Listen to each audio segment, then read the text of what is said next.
Stop scrolling. Your thumb is already hovering over her chat bubble, about to fire off that one last text you swear will fix everything. But before you do, ask yourself this. Why does a message you haven't sent yet already feel humiliating? In the next 10 minutes, I'm going to rip the mask off that urge, show you why every "hey, just checking in" secretly lowers your value, and hand you a move so counterintuitive it feels illegal. Silence that makes her chase. Miss a single frame, and you'll slip back into the same predictable pattern that's killing your attraction. Stay, and you'll learn the quiet leverage that flips the power dynamic without a word. Your choice. Hit send and stay stuck, or watch to the very end and reclaim the upper hand. The urge to text. You know that itch in your chest that tells you to just send one message, just a "hey" or a "how are you," or "I saw this and thought of you"? It's not about her, it's about you. You're not texting to connect, you're texting to calm that storm inside you. That little voice that says, "If I send this, maybe she'll reply. Maybe I'll stop feeling this way." It's like taking a painkiller. Not to heal the wound, but just to stop the hurt for a moment. When someone pulls away, especially a girl you liked, it creates this uncomfortable silence, this big unknown. You start playing back every word, every text, trying to find where it went wrong. And because your brain hates confusion, it craves closure. And your thumb goes straight to your phone because in your head, if she just replies, if she just says something nice, that feeling will go away. But that's not how it works. Every time you reach out just to check in, she feels it. Women are incredibly good at sensing your emotional motives. And if your message is loaded with need, with "please notice me again" energy, it drains you. Not only does it not work, it lowers your value in her eyes. Texting to fix a feeling is like trying to win her back by bleeding on her doorstep. You're not showing strength, you're showing that her silence has power over you, that she lives in your head, that you've paused your life just in case she turns back around. And worst of all, you're not even giving yourself a chance to breathe. You're not letting yourself get stronger from this. You're staying stuck in the same loop, waiting for a hit of dopamine that may never come. So when I say don't text her again, I don't mean to punish her. I mean to finally free yourself from using her as an emotional band-aid. Because the day you stop reaching for that phone is the day you start reaching back into your own life. And when that happens, she might look back and realize something's changed. But more importantly, you will. When she pulls away, all right, let's break this down because I know exactly what happens in your head when she starts pulling back. You think, did I say something wrong? Maybe she's just busy. Maybe she's testing me. And suddenly you're analyzing every little thing. The way she said, "okay," how long she took to reply, her last Instagram story. You're trying to solve her like a puzzle, as if figuring her out will make her come back. But here's the truth, man. She's not a puzzle, she's a signal. When she pulls back, that's not her inviting you to decode her. That's her telling you something. And most of the time what she's telling you is, "I'm not feeling it like I used to." Now I get it. That's a hard pill to swallow. Because if you're anything like me, your instinct is to try harder, to say the perfect thing, to fix it. But here's where most guys go wrong. They see her distance as some kind of hidden message. They think, if I just crack the code, I can win her back. But bro, that's not how it works. Women are not complex riddles. They're emotional creatures. They move away from what doesn't excite them and towards what does. So when she starts replying dry, canceling plans, not initiating anymore, that's not a mystery. That is the message. And the worst thing you can do is start chasing that silence like it owes you an explanation. The truth is, when a girl is interested, you feel it. You don't need to overthink. And when she's not, you feel that too. But you just don't want to accept it. So instead of trying to decode every cold text, ask yourself, why am I trying to convince someone to like me again? Because every time you treat her pullback like a puzzle to fix, you're putting yourself below her. You're giving her power she didn't even ask for. And here's the twist. When you stop treating it like a puzzle, when you stop reacting, she feels that. And it's in that moment sometimes that the signal switches back. But even if it doesn't, you still win because you stayed grounded. You didn't chase a ghost. You read the signal and moved like a man. Why texting more makes it worse. You think you're keeping the connection alive by texting more, but you're not. You're slowly draining the charge out of it, like leaving a flashlight on during the day. Pointless. And when night comes, it's dead. Here's what's actually happening when you keep texting her. You're not texting to build the bond. You're texting to keep yourself from feeling uncertain. You're trying to fix something inside you, not between you and her. That need to check in, that's your discomfort, not hers. And every time you text without any reason except, "I hope she responds," you lower your perceived value without realizing it. You're not giving her something to chase. You're reminding her she doesn't have to chase anything at all. It's like this: if someone keeps handing you free samples every time you walk by, you stop thinking it's special.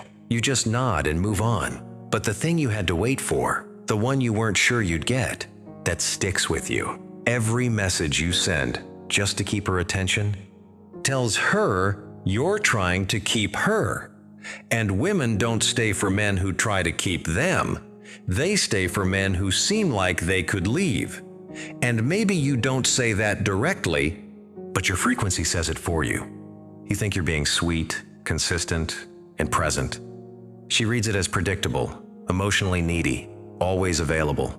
And the truth is, she doesn't even need to open the message to feel it. The moment her screen lights up and sees your name again, a part of her brain already files it under. He's still there. Now ask yourself, when was the last time she wondered about you? That's the moment you lost. The moment you filled the silence too soon. And silence, my friend, is not the enemy. It's the space where value breathes. So yeah, texting more, you're not showing love. You're showing fear. The psychology of silence. All right, man, let me tell you something most guys never really get. You know what silence does? It messes with her head in a way your words never could. Because we're not wired to be okay with not knowing. When things are clear, our brain relaxes. But when something is missing, when there's a gap, that's when the brain starts spinning.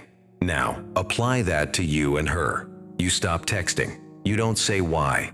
You don't disappear with drama. You're just gone. Quiet. And in that silence, her mind starts building stories. Is he over me? Is he busy? Is he with someone else? Why hasn't he said anything? And that's where the magic starts. Because attention follows curiosity. And curiosity only exists when there's uncertainty. Look, when she knows you'll text her the next morning, she stops thinking about you because there's no reason to. You're already known. You're the guy who's always there, always explaining himself, always trying to keep the connection going. But the moment she doesn't know where you stand, now she feels you. You didn't chase. You didn't explain. You just left space. And that space is what makes you start living in her head. You know what's ironic?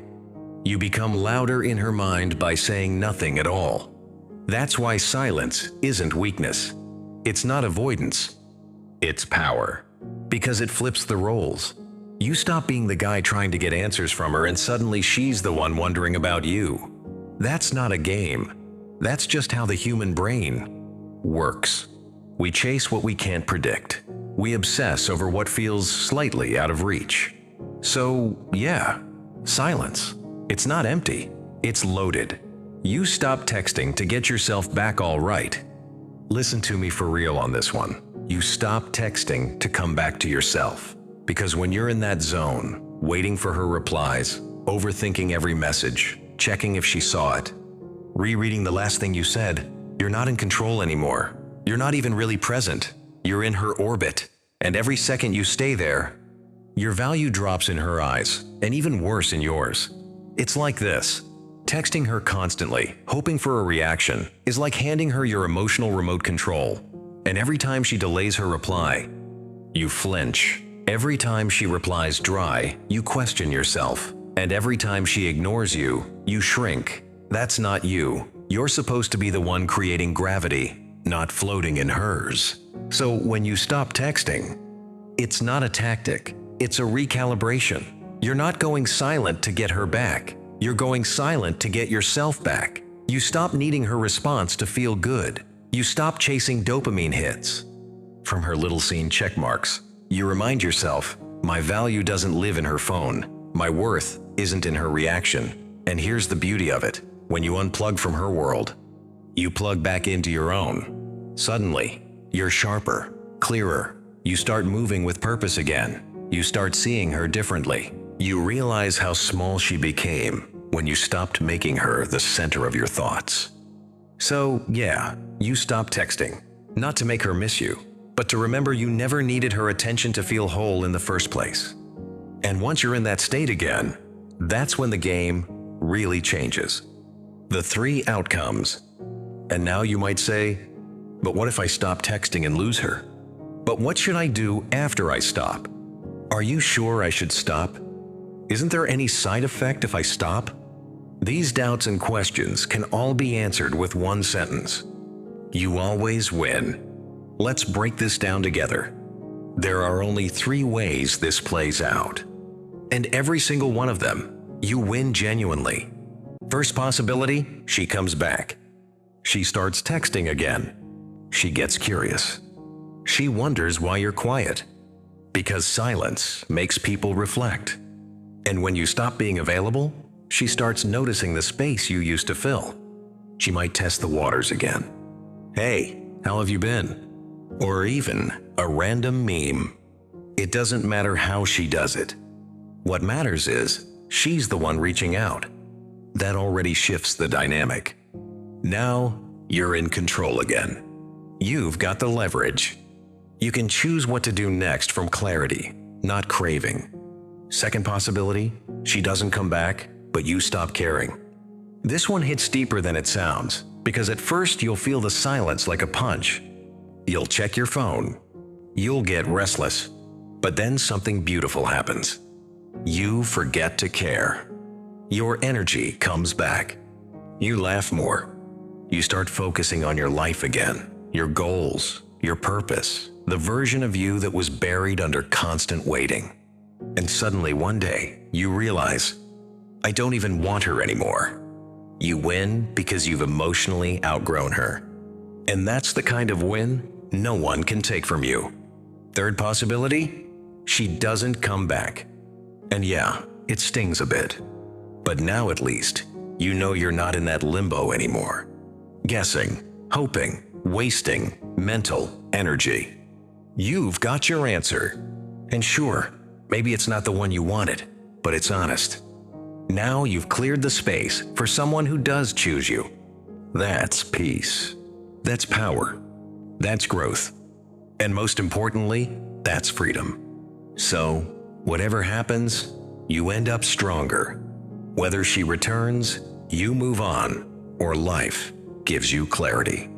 You win because you acted from self-respect, not desperation. And once you learn to walk away like that, you'll never beg for breadcrumbs again. What you're carrying right now is heavy, and it didn't come from nowhere. This moment feels permanent, but it isn't. Subscribe to stay connected for your next move.